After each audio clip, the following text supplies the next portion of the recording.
வணக்கம். ஆளுநர் RN ரவிக்கு எதிரான வழக்குகளை தற்பொழுது விசாரணைக்கு ஏற்று உச்சநீதிமன்றம் உத்தரவு பிறப்பித்திருக்கிறது. தமிழ்நாடு அரசு தாக்கல் செய்திருந்த கூடுதல் மனு விசாரணைக்கு ஏற்கப்பட்டது. துணைவேந்தர் நியமனத்திற்கு எதிரான வழக்குகள் உள்ளிட்ட வழக்குகள் தற்பொழுது விசாரணைக்கு ஏற்றுக்கொண்டிருப்பதாக தகவல்களானது வந்திருப்பது குறிப்பிடத்தக்கது.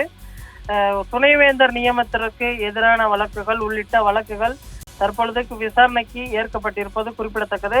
சட்டப்பேரவையில் நிறைவேற்றப்படும் மசோதாக்களுக்கு ஆளுநர் RN ரவி ஒப்புதல் தரவில்லை என்று ஏற்கனவே தமிழ்நாடு அரசு நீதிமன்றத்தில் வழக்கு தொடர்ந்திருந்தது. இந்த நிலையில் கூடுதல் உத்தரவுகளை பிறப்பிக்க கோரி உச்சநீதிமன்றத்தில் தமிழ்நாடு அரசு முறையீடு செய்திருந்தது. அதாவது துணைவேந்தர் தேடுதல் குழு தொடர்பான விவகாரத்தையும் சேர்த்து விசாரிக்க கோரி தமிழக அரசு உச்சநீதிமன்றத்தில் கூடுதல் மனு தாக்கல் செய்திருந்தது. தமிழ்நாட்டில் உள்ள சென்னை பல்கலைக்கழகம், அண்ணா பல்கலைக்கழகம், அதே போன்று அண்ணாமலை பல்கலைக்கழகம், காமராஜர் பல்கலைக்கழகம், பாரதியார் பல்கலைக்கழகம், தமிழ்நாடு ஆசிரியர் கல்வியியல் பல்கலைக்கழகம் ஆகிய 6 பல்கலைக்கழகங்களில் துணைவேந்தர் பணியிடம் காலியாக இருக்கிறது.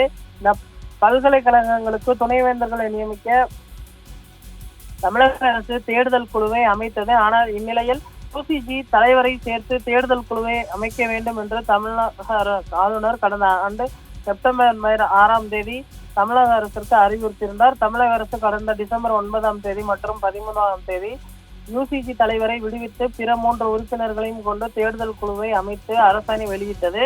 ஆனால் அந்த அரசாணைகளை திரும்ப பெற வேண்டும். UGC தலைவரை இணைத்து துணைவேந்தர் தேடுதல் குழுவை அரசாணை வெளியிட வேண்டும் என்று பல்கலைக்கழக வேந்தரும் தமிழ்நாடு ஆளுநருமான RN ரவிக்கு தமிழக அரசு உத்தரவிட்டார். இந்த உத்தரவுக்கு எதிராகத்தான் தற்பொழுது உச்சநீதிமன்றத்தை தமிழக அரசு அணுகியிருக்கிறது. அரசு தாக்கல் செய்திருக்கக்கூடிய மனுவில் ஆளுநரின் உத்தரவு பல்கலைக்கழக துணைவேந்தர் நியமன முறையில் அரசியல் சாசன விதிமுறைப்படி மீறுவதாக இருக்கிறது. அரசியல் சாசன விதிகளுக்கு முரணாகவும் இருக்கிறது. எனவே தமிழ்நாட்டில் ஆளுநர் அதிகாரம் விவகாரத்தில் மேற்கூறிய விவகாரங்களை உச்சநீதிமன்றம் கருத்தில் கொள்ள வேண்டும். அதற்காக தற்பொழுது தாக்கல் செய்துள்ள கூடுதல் விவர மனுவையும் ஏற்று உத்தரவையும் பிறப்பிக்க வேண்டும் என்று தமிழக அரசு சார்பில் தற்பொழுது மனு தாக்கல் செய்யப்பட்டிருக்கிறது. விரைவில் ஆளுநருக்கு எதிரான அந்த மனுக்கள் மீது விசாரணை வர இருப்பது குறிப்பிடத்தக்கது. அந்த விசாரணைக்கு பின்பு ஆளுநர் மீது என்ன மாதிரியான உத்தரவுகளை உச்சநீதிமன்றம் பிறப்பிக்க இருக்கிறது என்பதனை தற்பொழுது பொறுத்திருந்து பார்க்க வேண்டும்.